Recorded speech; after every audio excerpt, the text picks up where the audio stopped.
सभी साथियों का एक बार फिर मेरे चैनल पर हार्दिक स्वागत है। साथियों, आज हम पढ़ेंगे द्विघात समीकरण के मूलों की प्रकृति। तो हम देखते हैं कि इसको कैसे समझते हैं, कैसे किया जाता है। तो सबसे पहले हमारा जो टॉपिक आज का द्विघात समीकरण के मूलों की प्रकृति। तो कैसे ज्ञात करते हैं कि हम जानते हैं कि कोई द्विघात समीकरण होती हैं, उसका जो मूल होते हैं वो कितने होते हैं, उसके दो मूल होते हैं।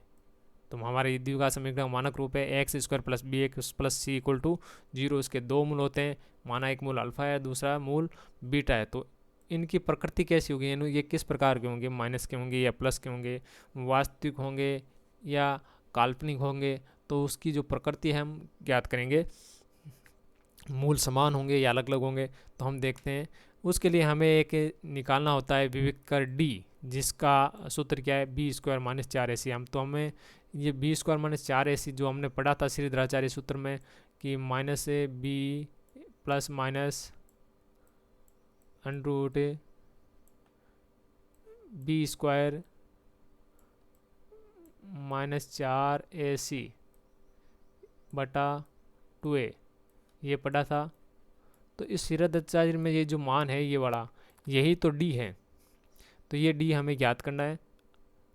और यहाँ से अगर मान लो डी ज्ञात करने के बाद में ये पूछे कि सिद्ध की, पहले देखिए कि मूल वास्तविक है या नहीं है, और बाद में मूल ज्ञात कीजिए। तो पहले ये बी स्क्वायर माइनस 4ac हमने यहाँ ज्ञात कर लिया, तो फिर सीधा श्रीधराचार्य सूत्र लगाए और उसमें यहाँ मान रख के आंसर निकाल लेते हैं। तो बी स्क्वायर डी बराबर बी स्क्वायर माइनस 4ac होता है। अब उसमें हम देखें ये जो डी है, यदि less than greater than zero, यानी डी का मान यदि क्या है, जीरो से बड़ा है, यानी डी क्या हो, प्लस में हो। डी का मान जो भी है प्लस में, 10 20 50 एक भी हैं तो भी प्लस में, 0.1 भी हैं तो भी प्लस में है। तो मूल क्या होंगे, तो दोनों जो मूल होंगे वो कैसे होंगे, वास्तविक होंगे और असमान संख्या होंगे। तो वास्तविक संख्या में हम जानते हैं कि परिमेय भी हो सकता है और अपरिमेय भी हो सकता है, परंतु उनका कुछ ना कुछ मान होगा। काल्पनिक में क्या होता है, काल्पनिक में मान होता है अंडरूट की संख्या में माइनस आ जाए। माइनस की संख्या का अगर अंडरूट हो तो वो काल्पनिक मान होता है, उसको हम आगे सरल नहीं कर सकते। तो अगर D greater than equal to zero, यानी डी का मान धनात्मक है, तो दोनों ही मूल क्या होंगे, वास्तविक होंगे और अलग अलग होंगे। दूसरी स्थिति बनती है यदि डी क्या हो जाए, जीरो के बराबर हो जाए। डी क्या हो जाए, जीरो के जरिए बी स्क्वायर माइनस 4ac, इसका पूरा पूरा मान का मान उत्तर क्या हो जाए, जीरो हो जाए। तो दोनों मूल क्या होंगे, वास्तविक होंगे और दोनों ही क्या होंगे, समान होंगे।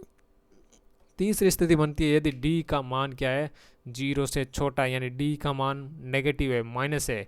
तो ये बी स्क्वायर माइनस 4ac इसका मान जीरो माइनस आ जाए। तो ये माइनस आएगा तो यहाँ क्या अंडरूट के नीचे आ जाएगा, और अंडरूट की माइनस की संख्या का अंडरूट नहीं निकाला जाता, वो काल्पनिक होता है। तो ऋणात्मक, तो मूल क्या होंगे, काल्पनिक होंगे। हम यहाँ नहीं लिखेंगे असमान होंगे वो होंगे, तो हम इसको केवल इतना ही लिखेंगे काल्पनिक होंगे। वास्तविक या काल्पनिक में से हम इतना लिखना है, वास्तविक होंगे तो समान होंगे या असमान, वो ज्ञात करना है। काल्पनिक है तो हमें उसको आगे ये नहीं देखना है कि वो समान है या असमान है, क्योंकि आगे में उसको ज्ञात नहीं कर सकते। हाँ, एक उदाहरण लें हम। तो प्रश्नावली 3.5 का पहला प्रश्न हम ले रहे हैं, निम्न द्विघात समीकरणों के मूलों की प्रकृति ज्ञात कीजिए। तो देर का है, तो हम क्या करेंगे, सबसे पहले मानक द्विघात समीकरण x square plus b x plus c equal to zero से इसकी क्या करेंगे, तुलना करेंगे, ताकि हमें क्या मिल जाए, ए बी सी का हमें मान मिल जाए। तो पहले समीकरण से हमें मिल गया A equal to 2, B equal to -3, C equal to 5। और यहाँ से हम देखें हमें डी निकालना होता है विविक्त कर। तो बी स्क्वायर माइनस 4ac, यहाँ पर मान रखें बी स्क्वायर यानी -3 का स्क्वायर, यह हो गया। और इसके बाद हम देखें 4 ए का मान 2 और सी का मान 5, इनको दोनों को कोष्टक में रखना है। सरल करें, -3 का स्क्वायर कितना हो गया, 9, प्लस हो या माइनस वर्ग में, वर्ग संख्या हमेशा प्लस आती है। और इधर इनको गुणा करें, 4 दूनी 8, 8 पंजा 40। तो 9 माइनस 40 कितने बच गए, माइनस के 31। और ये माइनस का 31 क्या है, जीरो से छोटा है, यानी डी यानी वियुक्त कर बी स्क्वायर माइनस 4ac का मान क्या आ गया, ऋणात्मक है।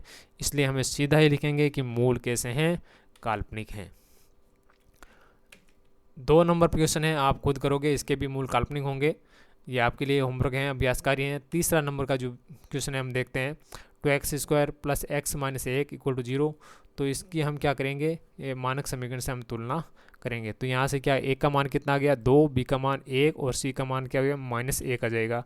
तो ये हमने मान निकाली। अब इसको डी हम डी में मान रखेंगे, डी स्क्वायर बराबर बी स्क्वायर माइनस 4ac। तो बी स्क्वायर क्या है, बी क्या था 1, ए का स्क्वायर माइनस 4, ए का मान 2 और सी का मान -1। यहाँ से हम देखें 1 का वर्ग 1 हो गया, और यहाँ देखें माइनस माइनस क्या हो जाएगा प्लस है, 4 दूनी 8, 8 गुना 1 1 8। तो टोटल आंसर कितना हो गया 9। और ये क्या है, जीरो से बड़ा है। कैसा है, जीरो से बड़ा है। तो जीरो से बड़ा है तो सीधी सी मान है कि मूल कैसे होंगे, वास्तविक होंगे और असमान होंगे। तो हम लिखेंगे अतः मूल वास्तविक और असमान होंगे। तो ये हो गया। अब एक क्वेश्चन कुछ ऐसा भी हो सकता है कि निम्न द्विघात समीकरण में के का वे मान ज्ञात कीजिए जिसके लिए मूल वास्तविक और बराबर हो, यानी मूलों की प्रकृति बताई हुई हो और किसी अचर पद कोई दे रखा हो तो उसका हमें मान ज्ञात करना हो। तो हम कैसे ज्ञात करें, हम पहला प्रश्न लें। तो पहला प्रश्न है कि एक्स कोष्टक एक्स माइनस 2 + 6 = 0। इसको हम लें तो देखेंगे हमारे हमें दिया क्या है, मूल वास्तविक और क्या है, बराबर है। तो मूल वास्तविक और बराबर कब हो गए, जब डी क्या होता है 0 के बराबर हो।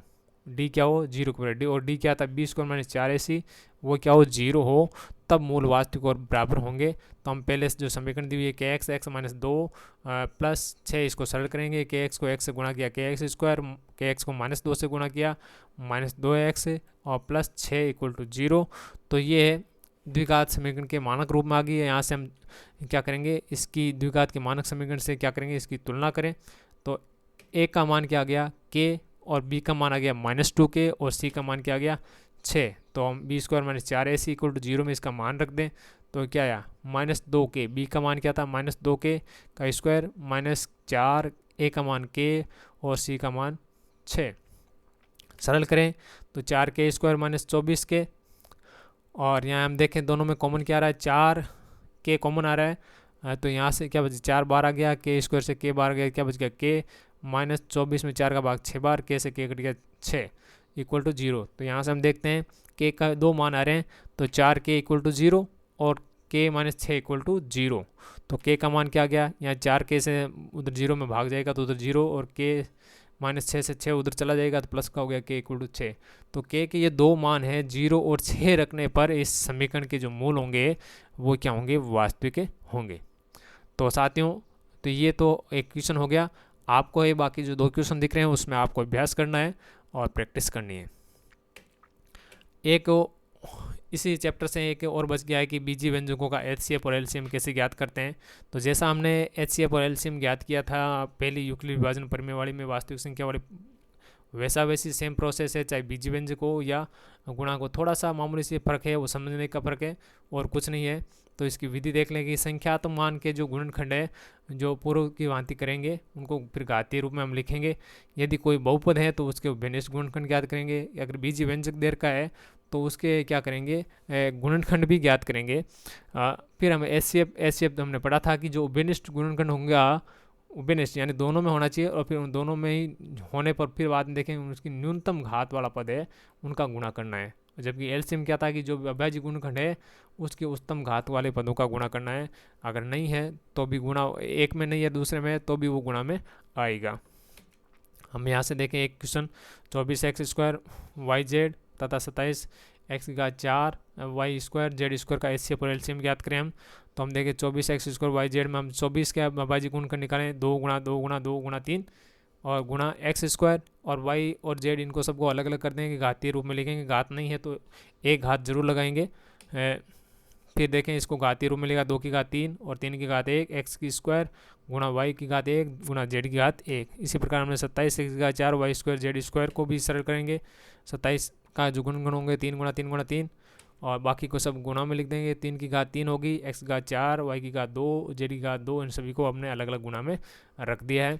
अब हम देखें एचसीएफ देखेंगे तो एचसीएफ क्या होगा, इन दोनों में जो कॉमन होगा, दोनों में कॉमन क्या आ रहा है, दोनों कॉमन आ रहा है यहाँ 3 आ रहा है। ठीक है, हमने यहाँ 3 लिख दिया। और क्या कॉमन आ रहा है, x दोनों में आ रहा है, y दोनों में कॉमन आ रहा है, z दोनों में आ रहा है। तो 3x y z कॉमन आ रहा है। अब हम क्या करें, इन 3x y z की है न्यूनतम घात देनी। यहाँ पर घात कितनी है, 3 की घात 1, यहाँ 3 की घात 3, तो हमें न्यूनतम घात वाले लेना, 3 की घात 1 लेंगे। x वाले पदों में देखें x की घात 2 x की घात 4, तो न्यूनतम घात वाले लेनी है तो 2 घात ले लेंगे। वाई वाले पदों में देखें वाई की घात 1 और वाई स्क्वायर, तो न्यूनतम घात वाई की घात 1। जेड वाले में देखें न्यूनतम घात क्या है 1, तो ये हम ले लेंगे, इसको सरल करेंगे तो हमारा एचसीएफ आ जाएगा। इसी प्रकार एलसीएम निकालें, तो एलसीएम में हम क्या करेंगे कि जो गुणनखंड आए हैं वो सारे के सारे लिखने हैं, जो हमारे सामने दिख रहे हैं वो सारे के सारे गुणनखंड लिखने हैं, चाहे एक में हो या नहीं हो, चाहे दोनों में हो या एक में हो। तो हम देखेंगे कि 2 है गुणनखंड के रूप में आया है, 3 भी गुणनखंड के रूप में आया है, एक्स वाई जेड है वो गुणनखंड के रूप में आया है, और बाकी ये वाले इसमें सेम आ ही रहे हैं। तो हम क्या करेंगे, फिर उनकी अधिकतम घात देंगे। 2 की अधिकतम घात कितनी आ रही है 3, और फिर 3 की देखें तो 3 की अधिकतम घात कितनी आ रही है 3। एक्स की देखें, एक्स की अधिकतम घात है 4, वाई की अधिकतम घात 2, जेड की अधिकतम घात 2। इसको हम सरल करेंगे, 2 की घात 3 इक्वल टू 8, 3 की घात 3 इक्वल टू 27, गुणा कर लेंगे तो 216, एक्स की घात 4 वाई स्क्वायर जेड स्क्वायर। तो इस प्रकार हमें अभाज्य गुणनखंड निकाल सकते हैं, सॉरी एचसीएफ और एलसीएम निकाल सकते हैं। और इसमें वो भी स्वतः लगता है कि दो संख्याओं का गुणा, यानी दो बीजीय व्यंजकों का गुणा है उनके एचसीएफ और एलसीएम के बराबर भी होता है, तो ये भी हम सिद्ध कर सकते हैं। आशा करता हूँ आपको वीडियो अच्छा लगा होगा। धन्यवाद। जय हिंद, जय भारत।